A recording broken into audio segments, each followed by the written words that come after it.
Electrical capacitance की 5th class है और इसमें अपन बात करेंगे कि एनर्जी स्टोर्ड इन कैपेसिटर कैसे होते हैं और चार्ज डिस्ट्रीब्यूशन के बारे में बात करेंगे।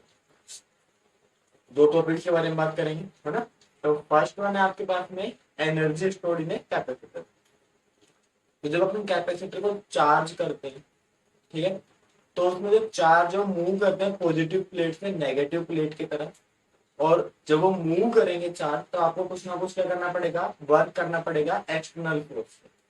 और वो जो वर्क डन है वही पोटेंशियल एनर्जी के फॉर्म में जाता है, सेव होता है। ठीक है, तो देखो बेसिक फिनोमिना क्या है, मान के चलो मैं बात कर रहा हूं energy store in a capacitor.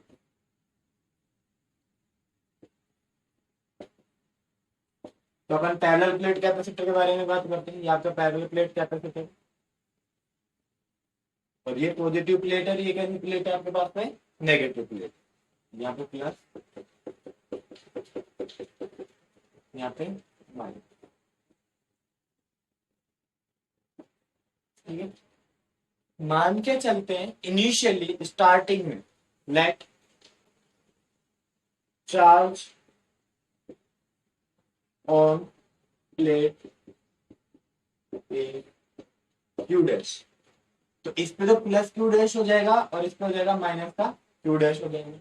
ठीक है, और हमको पता है जहां पे चार्ज होता है वहां पे क्या होगा, पोटेंशियल भी होगा, है ना। तो हैंस पोटेंशियल भी, पोटेंशियल को क्या मान लिया मैंने, वी डैश मान लिया। यहाँ तक कोई दिक्कत है, पक्का नहीं। सिंस क्या होता है, सी को क्या पढ़ा था अपन ने, क्यू अपॉन वी पढ़ा था। तो सी इक्वल टू कितना हो जाएगा, Q dash upon V dash हो जाएगा। और यहाँ से वी डैश इक्वल टू कितना मिलेगा आपको, क्यू डैश अपॉन वी। कोई दिक्कत अभी तक कुछ नहीं करा, मान के चले कि चार्ज ऑन प्लेट, दोनों प्लेट्स पे चार्ज क्या इक्वल टू प्लस पे माइनस पे है, और इस चार्ज की वजह से कैपेसिटेंस मान लीजिए कैपेसिटर का सी है, तो इस चार्ज की वजह से पोटेंशियल वी डैश है और वी डैश की वैल्यू निकाल लिया अपन ने। अब अपन अज्यूम करते हैं कि स्मॉल चार्ज डी क्यू, ठीक है ना, क्यू डैश है तो डी क्यू डैश मूव करना है, small charge D Q dash move कर रहा है पॉजिटिव प्लेट से नेगेटिव प्लेट की तरफ। Let small charge D Q dash is transferring from positive plate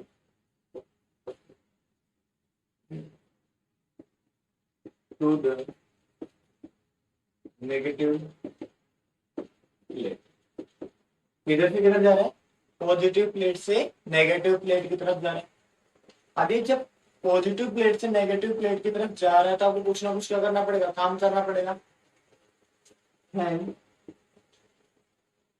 work done, वो कितना मान लिया मैंने, डी डब्ल्यू मान लिया।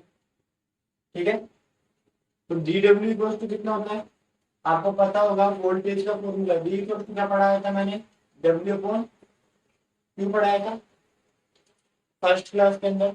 तो डब्ल्यू इक्वल टू कितना हो जाएगा, यहाँ पे वी इंटू क्यू हो जाएगा। तो डी डब्ल्यू इक्वल टू कितना हो जाएगा, V dash into D Q dash हो जाएगा।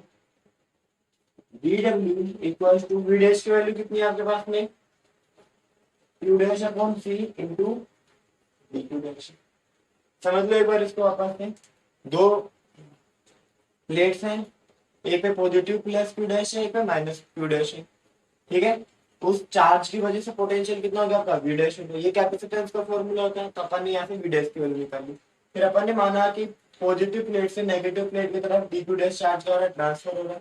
तो जब चार्ज ट्रांसफर होगा तो आपको कुछ ना कुछ वर्क करना पड़ेगा, और वर्क कितना होता है, V equal W by Q पढ़ा था अपन ने, तो वहां से डब्ल्यू की वैल्यू निकाली। अब ये है स्मॉल वर्क और मेरे को चाहिए कंप्लीट वर्क, तो उसके लिए क्या करेंगे अपन, इंटीग्रेशन करेंगे। देखो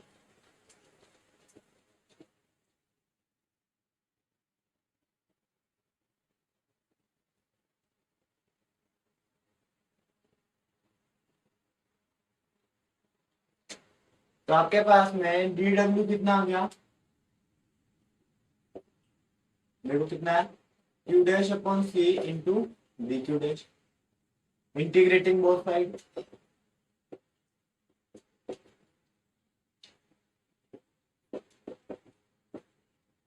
D W equal to Q dash upon C D Q dash. Limit कहां से कहां तक, कोई भी प्लेट को आप कहां से कहां तक चार्ज करते हो, कर सकते हो, जीरो से मैक्सिमम चार्ज क्यू तक ही कर सकते हो आप उसको, ठीक है, इससे ज्यादा चार्ज दे नहीं सकते। तो 1/c तो बाहर, और इसका इंटीग्रेशन करेंगे तो आपको डब्ल्यू मिल जाएगा, Q dash into D Q dash. Since X की पावर एन डी एक्स क्या फॉर्मूला होता है, एक्स की power N plus one upon N plus one, limit कहां से, जीरो से तक। फॉर्मूला लगा के इसको सोल्व करेंगे तो डब्ल्यू इक्वल टू कितना आ जाएगा आपके पास में, 1/c Q square upon two Q dash square upon two, और लिमिट जीरो से क्यू तक। लिमिट रखेंगे, upper limit minus lower limit करेंगे, डब्ल्यू इक्वल टू कितना हो गया, 1/2 C Q square minus zero, तो वर्क डन इक्वल टू कितना हो गया, 1/2 सी क्यू स्क्वायर। जितना वर्क करेंगे उतनी ही आपको क्या मिलेगी, पोटेंशियल एनर्जी मिलेगी। वर्क डन किसके बराबर, आपके पोटेंशियल एनर्जी के बराबर। देयरफॉर U इक्वल टू कितना हो गया, 1/2 Q स्क्वायर अपॉन। यहाँ तो कोई दिक्कत आई, इंटीग्रेशन करना है, फॉर्मूला बेस्ड है, एक फॉर्मूला तो ये बन गया, ठीक है। अब बस वैल्यूज पुट करते जाओ एक दूसरे की, या तो सी की वैल्यू रख दो या क्यू की वैल्यू रख दो। देखो हमको पता है सिंस सी इक्वल टू कितना होता है, क्यू अपॉन वी, यही होता है। तो यहाँ पे सी की जगह पर क्या रख देंगे, क्यू अपॉन वी रख देंगे, तो रखो यू इक्वल टू कितना होगा, 1/2 Q square Q upon V कितना होगा, 1/2 Q square upon Q into V, Q से क्यू कैंसिल आउट, तो यू इक्वल टू कितना होगा, 1/2 क्यू इंटू वी। ये पोटेंशियल एनर्जी का फॉर्मूला है in terms of charge and potential. और क्या हो सकता है, सिंस मैं से क्यू की वैल्यू निकालो, क्यू इक्वल टू सी भी है, देयरफॉर क्या होगा, यू इक्वल टू 1/2 का एज इट इज, क्यू की जगह क्या लिख सकता हूं मैं, सी वी लिख दूं, तो सी वी इंटू वी, तो यू इक्वल टू कितना क्या, हाफ सी वी। तो पोटेंशियल एनर्जी के आपको तीन फॉर्मूलाज मिलेंगे। फर्स्ट आपके पास में half Q square upon C, second है half Q into V, and third one है आपके पास में हाफ सी वी स्क्वायर। आपको according to the question solve करना है कि आपको क्वेश्चन के अंदर न्यूमेरिकल के अंदर क्या डेटा दिया हुआ है और क्या आपसे पूछ रहा है। यहाँ तक कोई दिक्कत है, आगे चलिए। देन उसके बाद में आपके पास में एनर्जी डेंसिटी,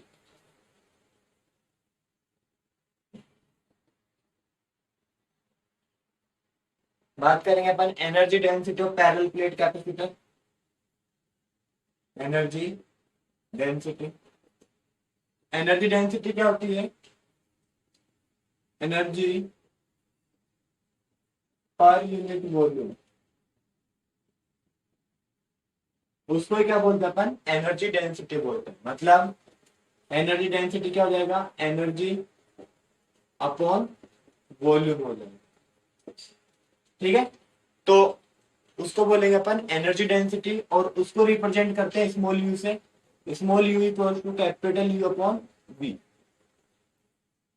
पोटेंशियल एनर्जी निकाली थी, उसको डिवाइड कर देंगे अपन, वॉल्यूम से डिवाइड कर देंगे तो आपको क्या मिल जाएगी, एनर्जी डेंसिटी मिल जाएगी। कोई दिक्कत है, देखो कैसे सोल्व करना है। फ्रेंड्स हमको पता है, अभी अपन ने निकाला u इक्वल टू कितना निकाला, half Q square upon C,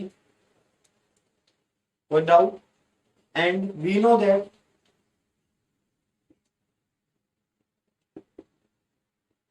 C equal to कितना होता है, epsilon not A upon D होता है पैरेलल प्लेट कैपेसिटर के लिए, ठीक है। एंड अगर मैं इलेक्ट्रिक फील्ड के बारे में बात करूं, E इक्वल टू कितना होता है, सिग्मा अपॉन एप्सिलॉन नॉट होता है। E इक्वल टू कितना होता है, सिग्मा अपॉन एप्सिलॉन नॉट, और सिग्मा इक्वल टू कितना होता है, Q अपॉन A होता है, Q upon A epsilon not हो गया। यहाँ पे जो Q है क्या है आपके पास में, C है, तो मेरे को C की वैल्यू तो मिल गई, चार्ज निकाल लू मैं, तो Q इक्वल टू कितना हो गया, epsilon not E into A। C की वैल्यू आ गई, Q की वैल्यू आ गई, रख दो। Therefore capital U equal to कितना हो गया, half as it is Q square की जगह वैल्यू रखो, epsilon not E into A का whole square upon C epsilon not A upon D, तो ऊपर चला जाएगा, तो U इक्वल टू कितना आएगा, 1/2 epsilon not square A square upon epsilon not A into A से A cancel out, epsilon not से epsilon not cancel out, U equal to कितना आएगा, 1/2 epsilon not A square A into D। Area into distance किसके बराबर होता है, आपके volume के बराबर होता है, तो U इक्वल टू कितना हो जाएगा, 1/2 epsilon not E square into V। और एनर्जी डेंसिटी निकालने के लिए क्या करना पड़ेगा, V से डिवाइड करना पड़ेगा, तो U अपॉन V किसके बराबर हो गया, half epsilon not E square के, या स्मॉल u क्या लिख सकता हूं मैं, half epsilon not E square, ठीक है। देख लो एक बार डेरिवेशन को, कोई डाउट हो तो पूछो मेरे से,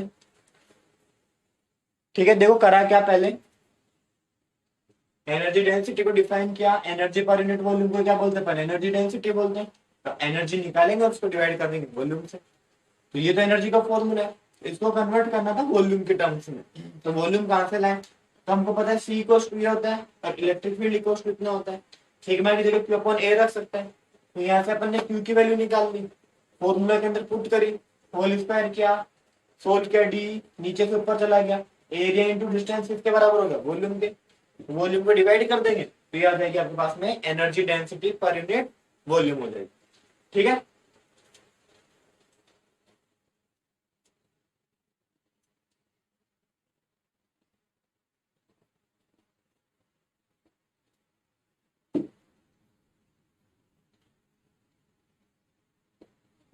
इस चैप्टर से बड़ा क्वेश्चन आता है 4 मार्क्स का, ध्यान रखो। देखो न्यूमेरिकल देखो, the area of each plate of the capacitor is 90 centimetre square and the distance between them is 2.5 mm. It is charged with a supply of 400 volt. Calculate the stored static energy by the capacitor.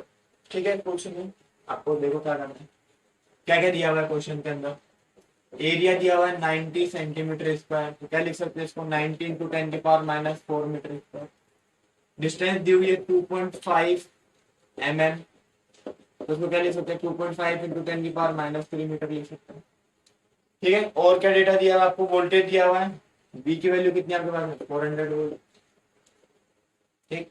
अब आपका ऐसा formula use में लेना है जिससे कि आपका काम हो जाए, जो डेटा दिया हुआ वो यूज कर सको, तो सिंस U इक्वल टू क्या होता है आपके पास में, हाफ CV स्क्वायर होता है,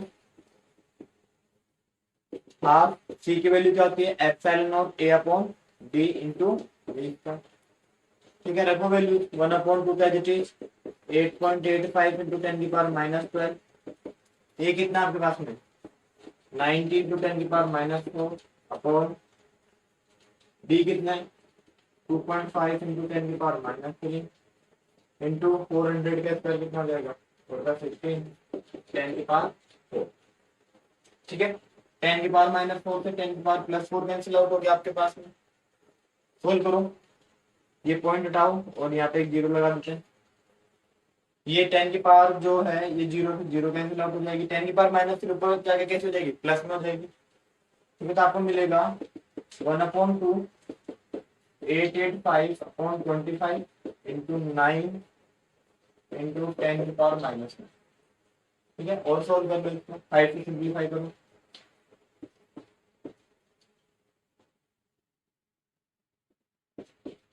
ठीक है। जब आप इसको सोल्व करोगे मल्टीप्लाई करके, मल्टीप्लाई करके एक बार कितना आ रहा है,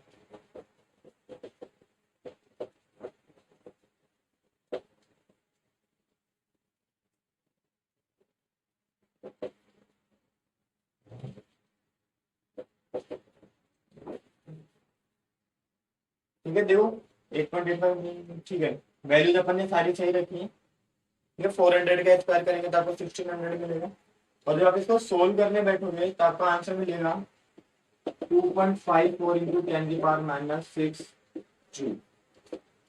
इतनी एनर्जी आपका कैपेसिटर क्या कर पा रहा है, स्टोर कर पा रहा है, ठीक है ना। माइक्रो जूल में आ रहा है 10⁻⁻6 में, ठीक है। जो भी न्यूमेरिकल मिलेंगे आपको फॉर्मूला बेस्ड मिलेंगे। अब देखो कभी कभी क्या पूछ लेता है, एनर्जी स्टोर इन कॉम्बिनेशन। दो टाइप के कॉम्बिनेशन के बारे में बात कर रहे थे अपन ने, या तो सीरीज कॉम्बिनेशन के बारे में बात की थी, या फिर अपन ने पैरेलल कॉम्बिनेशन के बारे में बात की थी। तो बोलेगा कि अगर सीरीज कॉम्बिनेशन है तो एनर्जी स्टोर्ड कैसे बिहेव करेगी, और पैरेलल कॉम्बिनेशन है तो एनर्जी स्टोर्ड कैसे बिहेव करेगी। Energy stored in combination of capacitor, ठीक है। तो सबसे पहले अपन बात करते हैं सीरीज कॉम्बिनेशन के बारे में।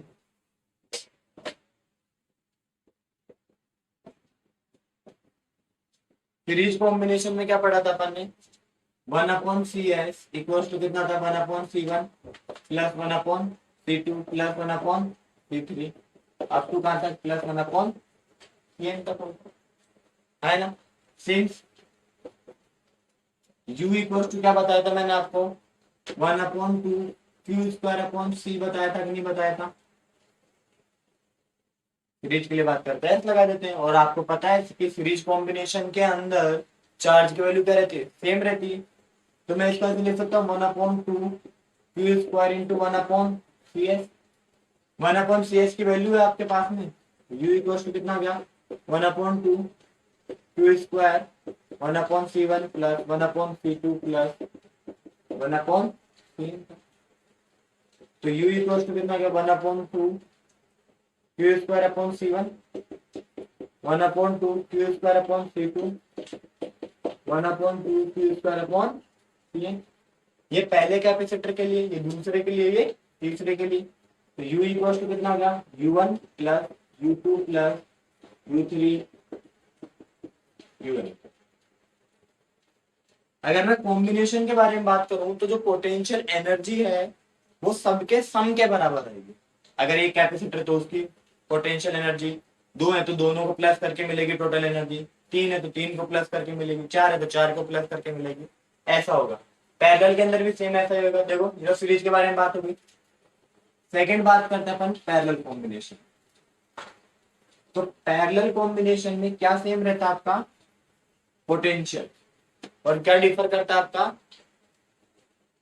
चार्ज। तो सेकंड देखो, सेकंड कॉम्बिनेशन आपका पैरेलल।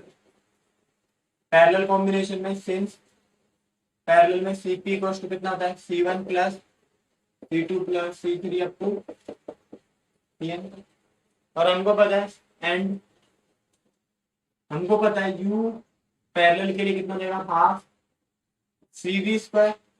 पैरेलल के लिए P लगा देते हैं, इसका ऐसे लिख सकते हैं अपन, half V² into Cp। Cp की वैल्यू है आपके पास में, तो U पैरेलल इक्वल टू कितना जाएगा, half V² C1 plus C2 plus C3 up to Cn का।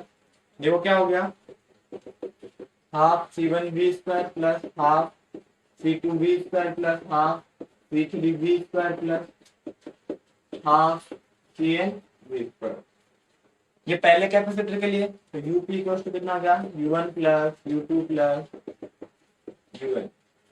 चाहे आपके पास में एक कैपेसिटर हो, चाहे आपके पास में दो कैपेसिटर हो, चाहे तीन हो, चाहे वो सीरीज में कंबाइंड हो, चाहे पैरेलल में कंबाइंड हो, टोटल पोटेंशियल एनर्जी उन सबके सम के बराबर आती है। ठीक है, ठीक है। देखो तो अभी तक अपन बात कर चुके हैं एनर्जी स्टोर्ड इन कैपेसिटर और एनर्जी डेंसिटी के बारे में, और energy stored in combination of capacitor के बाद। ठीक है, और अब बात करें अपन सबसे प्यारे और सबसे इंपॉर्टेंट टॉपिक के बारे में, वो है रीडिस्ट्रीब्यूशन ऑफ चार्ज। हेडिंग डालो रीडिस्ट्रीब्यूशन ऑफ चार्ज।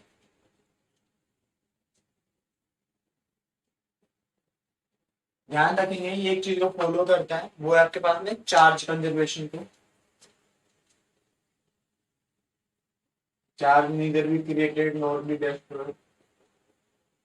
ठीक है, तो मान के चलते हैं कि आपके पास में दो ब्लॉक्स हैं, दो स्फीयर, एक और ये दो।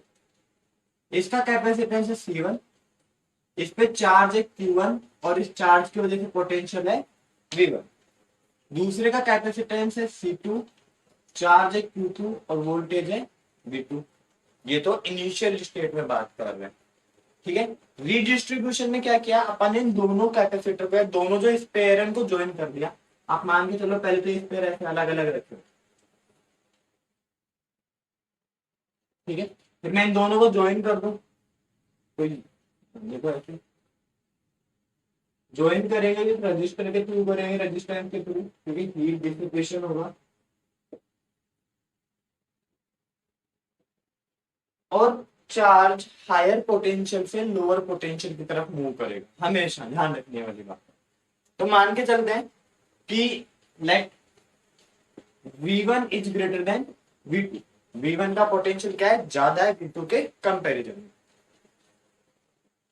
तो चार्ज V1 से किधर जाएगा, V2 की तरफ जाएगा, और तब तक जाएगा तब तक कि दोनों का पोटेंशियल सेम ना हो जाए। इसका वोल्टेज भी V हो जाएगा और इसका वोल्टेज भी क्या हो जाएगा, V। तो इसका कैपेसिटेंस कितना था आपके पास में, C1 था, है ना। ठीक है, और इस पे चार्ज कितना बचा, Q1 डैश बचा, और वोल्टेज कितना हो गया इसका V। इसका कैपेसिटेंस कितना, C2, चार्ज कितना Q2 डैश और V। यहाँ तक कोई दिक्कत है, देख लो अभी एक बार।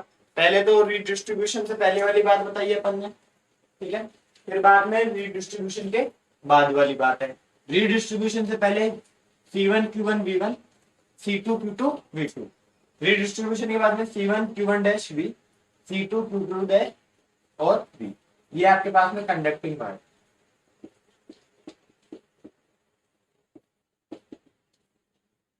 ठीक है, यहां तक कोई दिक्कत है तो देखो, before joining the wire, before joining the wire, तो Q1 इक्वल्स टू कितना हो जाएगा, C1 V1, and Q2 equals to कितना हो जाएगा, C2 V2। क्यों, क्योंकि Q इक्वल्स टू कितना होता है, CV होता है। ये तो बिफोर ज्वाइनिंग द वायर होगा। After joining the wire, after joining the wire, तो Q1 डैश इक्वल्स टू कितना गया, C1 V, and Q2 dash equals to कितना हो गया आपके पास में, C2 V होगा। कोई दिक्कत है, फ्रॉम चार्ज कंजर्वेशन लो,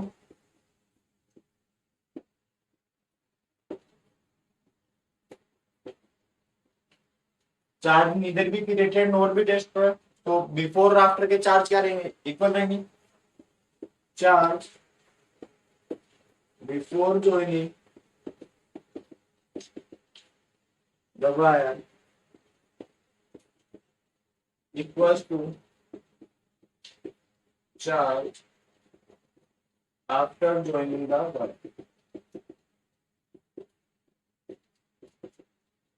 ठीक है, तो ज्वाइनिंग से पहले चार्ज कितना है आपके पास में, Q1 प्लस Q2, और ज्वाइनिंग के बाद चार्ज की वैल्यू कितनी है आपके पास में, Q1 डैश प्लस Q2। एक बार समझ लो, रीडिस्ट्रीब्यूशन ऑफ चार्ज है, चार्ज ट्रांसफर करेंगे तो ध्यान रखना है कि चार्ज हमेशा हायर पोटेंशियल से लोअर पोटेंशियल की तरफ ही जाएगा, और तब तक जाएगा तब तक के चार्ज दोनों पे सेम, सॉरी तब तक जाएगा जब तक कि दोनों पे पोटेंशियल सेम ना हो जाए। तो अपन ने मान के चला कि V1 ज्यादा है V2 से, तो हमें चार्ज किधर से जाएगा, V1 से V2 की तरफ जाएगा। ठीक है, इनिशियली इस स्पेयर का कैपेसिटेंस माना C1, चार्ज माना Q1, वोल्टेज माना V1, इसका C2 Q2 और V2। इसका कैपेसिटेंस तो C1 रहेगा, चार्ज कितना हो जाएगा Q1 डैश, और वोल्टेज तो सेम हो जाएगा, भी इसका वोल्टेज भी क्या हो जाएगा, सेम हो जाएगा। बिफोर ज्वाइनिंग द चार्ज अपन ने Q निकाल लिया, और आफ्टर ज्वाइनिंग द चार्ज अपन ने निकाल दिया Q। तो चार्ज कंजर्वेशन लॉ क्या बोलता है कि जो चार्ज है ना तो क्रिएट हो सकता है ना ही डिस्ट्रॉय हो सकता है, चार्ज की वैल्यू क्या रहेगी, हमेशा सेम रहेगी। तो दोनों को अपन ने क्या कर दिया, इक्वल कर दिया। यहां से अब स्टार्ट हो रहा है टॉपिक, अब कैलकुलेशन करनी है। तो सबसे फर्स्ट जो अपन कैलकुलेट करेंगे वो निकालेंगे कॉमन पोटेंशियल।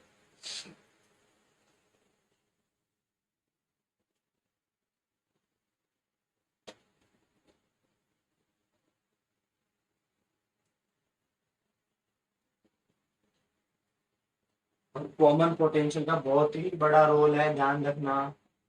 तो सबसे फर्स्ट जो अपने को कैलकुलेट करना हुआ है कॉमन पोटेंशियल, और जिसको अपन डिनोट करते हैं V से। ठीक है, ध्यान रखना। देखो, सिंस क्या कंडीशन थी आपके पास में, Q1 plus Q2 equal to कितना था, Q1 dash plus Q2 dash. C1 V1 plus C2 V2 equal to कितना था, C1 V plus C2 V। ये वैल्यू थी। तो ये तो C1 V1 plus C2 V2 था, repeat C1 plus C2 into V। तो common potential V equal to कितना आ गया, C1 V1 C2 V2 upon C1 plus C2। ठीक है, ध्यान रखने वाली बात है। कॉमन पोटेंशियल कैलकुलेट कर लिया। सेकंड अपन बात करेंगे कि रीडिस्ट्रीब्यूशन के बाद में जो चार्ज का रेशियो वो क्या आएगा। सेकंड, रेशियो ऑफ चार्जेस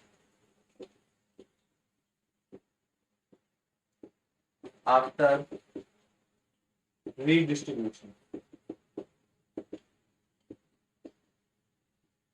ठीक है, तो ratio of charges after redistribution के बारे में बात कर रहे हैं। अपन बात कर रहे हैं, देखो पहले वाले स्पेयर पे जो रीडिस्ट्रीब्यूशन के बाद चार्ज है कितना है Q1 डैश, और दूसरे पे कितना है Q2 डैश है। तो क्या बात करें अपन, Q1 dash upon Q2 dash के बारे में बात करें। Q1 डैश का वैल्यू कितना है C1V, और Q2 डैश की वैल्यू कितनी है C2V। V से V कैंसिल आउट, तो Q1 dash upon Q2 dash equal to कितना मिलेगा आपको, C1 अपॉन C। इसमें कोई दिक्कत नहीं होनी चाहिए आपको। 2 पॉइंट हो गए। थर्ड बात करेंगे अपन पोटेंशियल डिफरेंस के बारे में बात करेंगे, ratio potential difference, ratio of potential difference.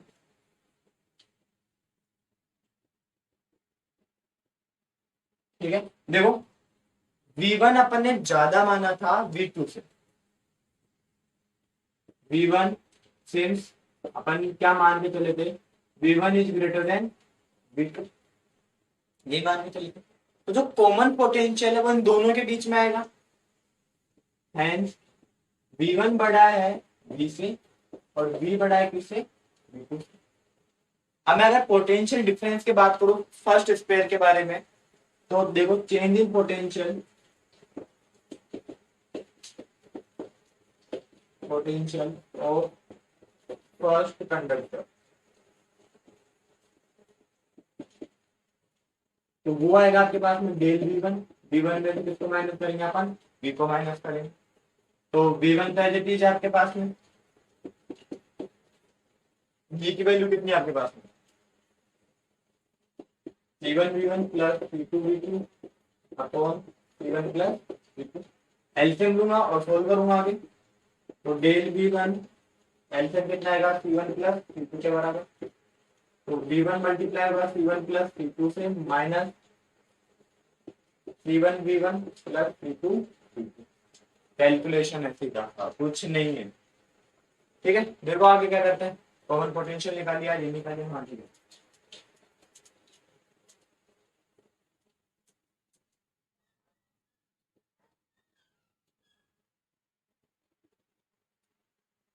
तो रखो वैल्यू, मल्टीप्लाई करो। डेल V1 इक्वल टू कितना होगा,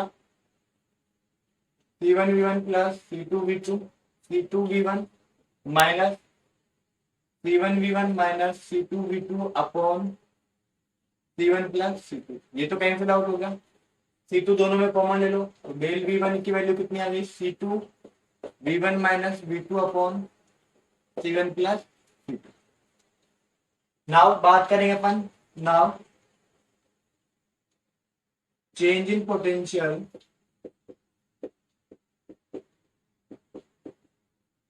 of second conductor. Second conductor के लिए V ज्यादा है V2 से, तो क्या हो जाएगा, डेल V2 इक्वल टू कितना मिलेगा, V minus V2। First conductor के लिए V1 माइनस V कर रहे थे, सेकेंड के लिए V माइनस V2 करना पड़ेगा। तो वैल्यूज रख दो, V की वैल्यू कितनी है, कॉमन पोटेंशियल की वैल्यू क्या थी, C1V1 plus C2V2 upon C1 plus C2 minus V2। क्या करूंगा मैं, एलसीएम लूंगा, एलसीएम कितना आएगा, C1 प्लस C2 एलसीएम आ जाएगा, तो C1V1 plus C2V2 minus V2 C1 plus C2, multiply कर दो, कुछ नहीं बस कैलकुलेशन करते रहो आप।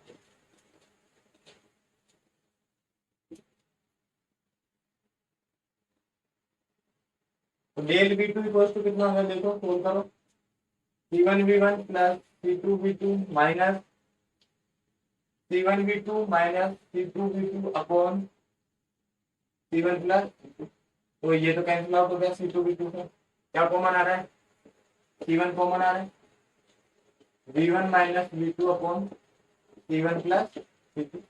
मेरे को तो रेशियो निकाल लेते, देयरफॉर रेशियो यार, रेशियो क्या होंगे, del V1 upon del V2। Values रखो, डेल V1 की वैल्यू कितनी है, C2 V1 minus V2 upon C1 plus C2 upon C1 V1 minus V2 upon C1 plus C1 plus C2 cancel out, V1 minus V2 से V1 minus V2 cancel out, तो del V1 upon del V2 किसके बराबर आएगा आपके पास में, C2 upon C1 के बराबर। चार्ज में तो डायरेक्टली प्रोपोर्शनल था कैपेसिटेंस के, लेकिन पोटेंशियल में कैसे आ रहा है, इनवर्सली प्रोपोर्शनल आ रहा है, ध्यान देंगे इस बात पे, ठीक है, देख लो एक बार, तो डाउट है।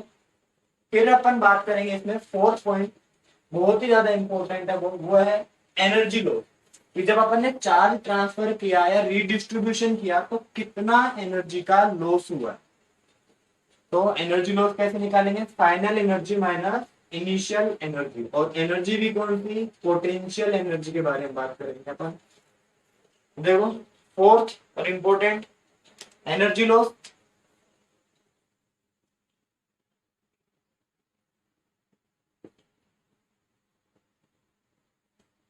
देखो एनर्जी लॉस कैसे निकालेंगे अपन, initial energy minus final energy को,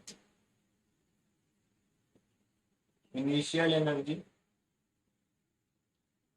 माइनस फाइनल एनर्जी, हमेशा ज्यादा में से किसको माइनस करते हैं अपन, कम को माइनस करते हैं, है ना।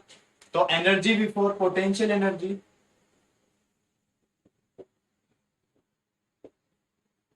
Before connecting wire,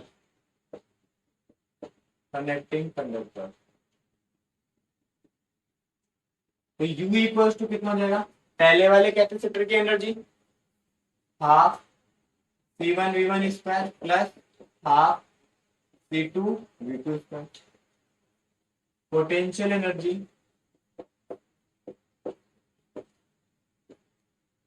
before five after connecting conductor, तो वो कितना हो जाएगा, U dash equal to half C1V square plus half C2V square, तो half C1 plus C2V square हो जाएगा। बात करनी है मेरे को एनर्जी लॉस के बारे में, energy loss del U equal to कितना हो जाएगा, U माइनस U डैश, आपके पास में u की भी वैल्यू है और आपके पास में u डैश की भी वैल्यू है। आपको वैल्यूज पुट करनी है, एलसीएम लेना है और सोल्व करना है।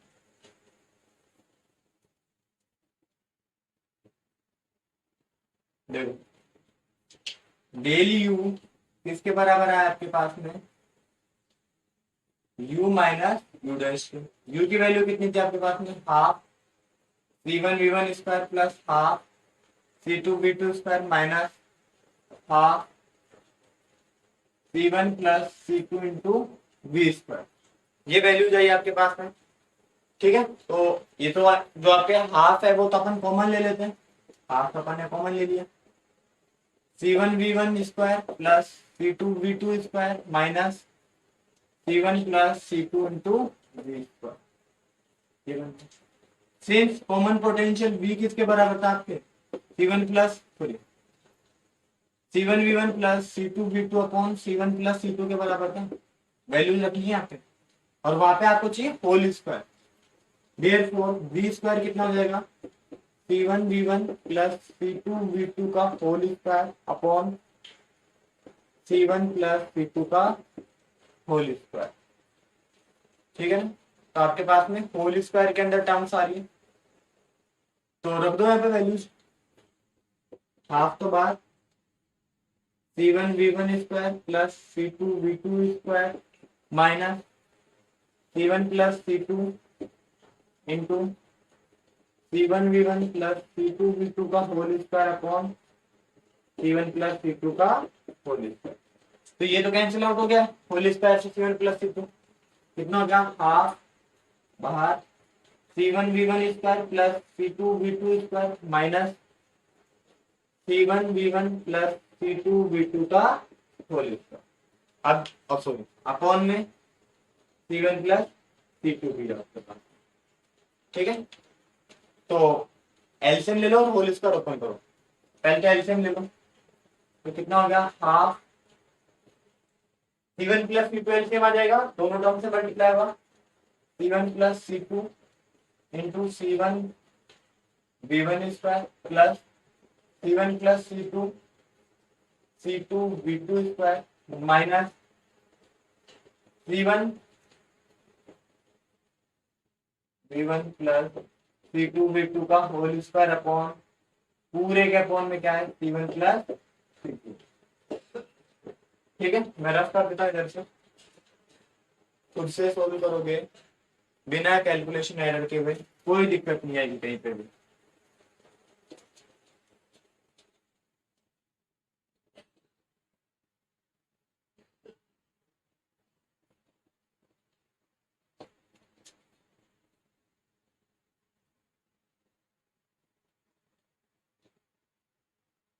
देखो डेल यू की वैल्यू क्या आ रही है आपके पास में, डेल यू आ रहा है आपके पास में हाफ का है bracket c1 plus c2 multiply हो रहा है c1 v1 स्क्वायर से plus c1 plus c2 multiply हो रहा है c2 v2 स्क्वायर से minus c1 v1 plus c2 v2 का होल स्क्वायर अपॉन में क्या आपके पास में c1 प्लस c2। थोड़ी सी कैलकुलेशन लाइन दिया, कुछ भी नहीं है। होल स्क्वायर ओपन करो, हाफ मल्टीप्लाई भी करो इसको, तो c1 square v1 square plus c1 c2 v1 square plus c1 c2 v2 square plus c2 square v2 square. ये तो अपन ने अंदर मल्टीप्लाई कर लिया इनको, ठीक है। दो दो चार टर्म मिल गई। देखो इसका होल स्क्वायर क्या होगा, minus c1 square v1 square minus 2 c1 c2 v1 upon में क्या आपके पास में c1 प्लस c2। कैलकुलेशन पे फोकस करो बस। c1 v1 स्क्वायर से माइनस का cancel out, c2 v2 square से माइनस कर, क्या मिल गया आपको, हाफ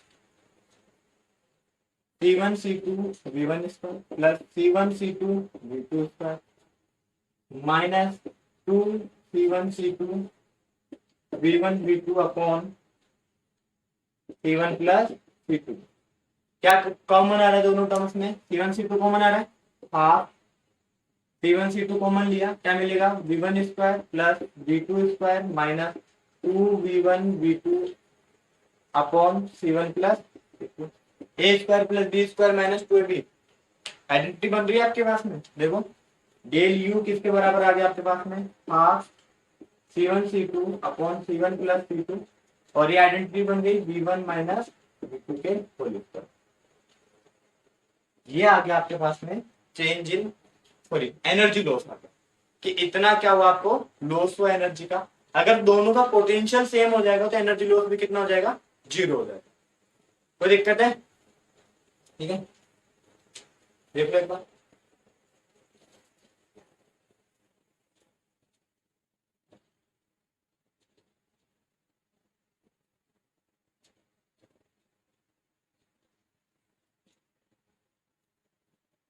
अभी तक अपन बात कर चुके हैं, सबसे पहले तो बात की अपन ने potential energy stored in capacitor के बारे में। क्या क्या फॉर्मूला रहते हैं, U equal to half CV square, first formula आया था। सेकेंड आपके पास में half Q square upon C, और थर्ड फॉर्मूला अपन ने निकाला था QB की टर्म में, तो वो कितना था आपके पास में, हाफ QB।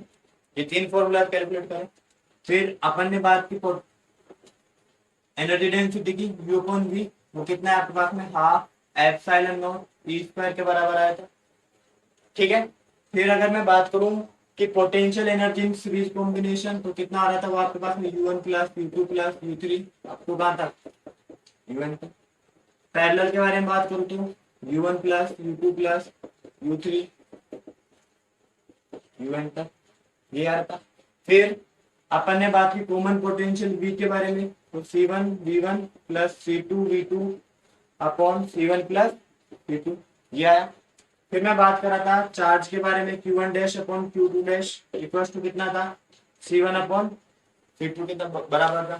फिर अपन ने पोटेंशियल का रेशियो निकाला, तो V1 dash upon V2 dash, ठीक है, del V1 upon del V2 निकाला, sorry del V1 upon del V2 कितना आता है आपके पास में, C2 अपॉन C1 आ रहा था। और अभी अपन ने कैलकुलेट किया change in potential energy, half C1 C2 C1 plus C2 V1 minus V2 का होल स्क्वायर। ये छोटे छोटे डेरिवेशंस करे अभी तक अपन ने। ठीक है, जो भी न्यूमेरिकल आएगा फॉर्मूला दे देते, तो दो क्वेश्चन कर लेते हैं।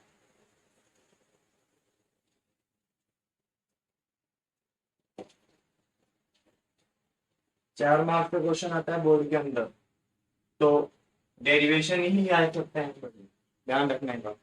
देखो फर्स्ट क्वेश्चन आपके पास में, capacitor of capacitance 600 pf is charged by battery of 200 volt. Now the battery is removed and the capacitor are attached to an uncharged capacitor of 600 pf. How much static electric potential energy is lost in this process? ठीक है, तो दूसरा वाला जो V2 है उसकी value 0 है। आपको देखो क्वेश्चन के अंदर क्या दिया है, C1 दिया है आपको 600 pf,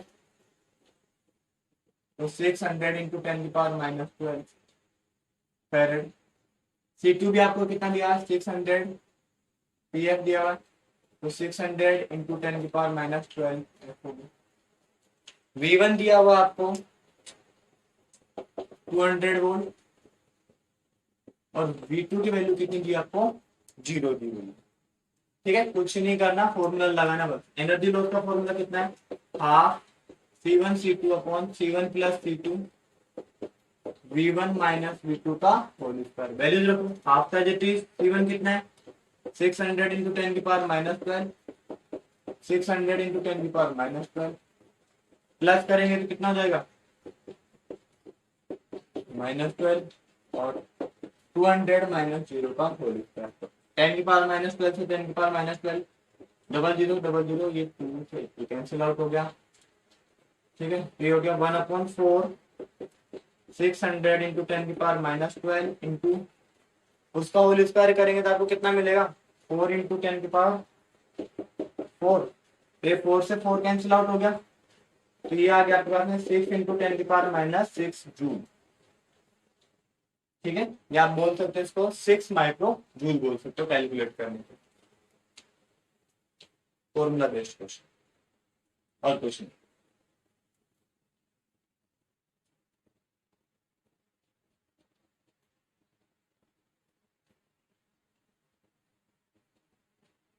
देखो नेक्स्ट क्वेश्चन क्या है, एक capacitor of capacitance 900 picofarad charge by battery of 100 volt, calculate the electrical potential energy of the capacitor, half C V square से कैलकुलेट करेंगे। If the battery is now removed and the capacitor is attached to another capacitor of capacitance 900 pf, electrical potential energy of the system. जब दूसरे से connect कर दोगे, ठीक है, तो जो आपका चार्ज है वो भी क्या हो जाएगा, ट्रांसफर करेगा, कहां से कहा था, हायर से लोअर पोटेंशियल तक जाएगा। तो पहले देखो सोल्व कर लेते हैं साथ में।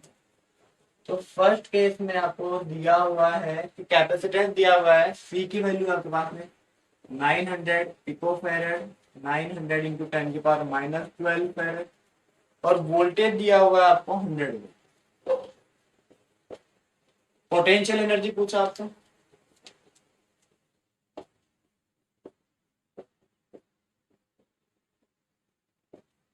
वो कितनी हो जाएगी आपके पास में, हाफ वी स्क्वायर, इनका तो यही फॉर्मूला।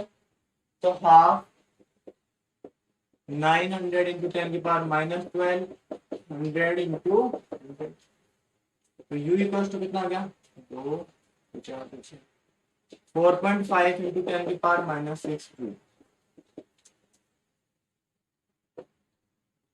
इसमें कोई दिक्कत है?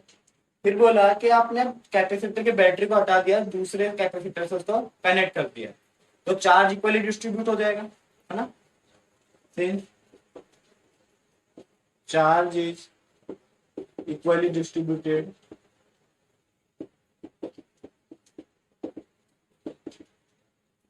एंड सो पोटेंशियल, तो आपके पास में Q डैश की वैल्यू कितनी हो जाएगी, Q अपॉन 2, V डैश की वैल्यू कितनी हो जाएगी, V अपॉन 2 हो जाएगी। ठीक है, तो U2 निकालना आपको। अब अपन बात करें 2 के बारे में, तो U2 इक्वल टू कितना हो जाएगा, 2 के लिए जो ट्वाइस लगाया इंटू हाफ, क्या क्या रखेंगे अपन, Q भी रखते हैं, तो क्या हो जाएगा आपके पास में Q डैश V डैश हो जाएगा।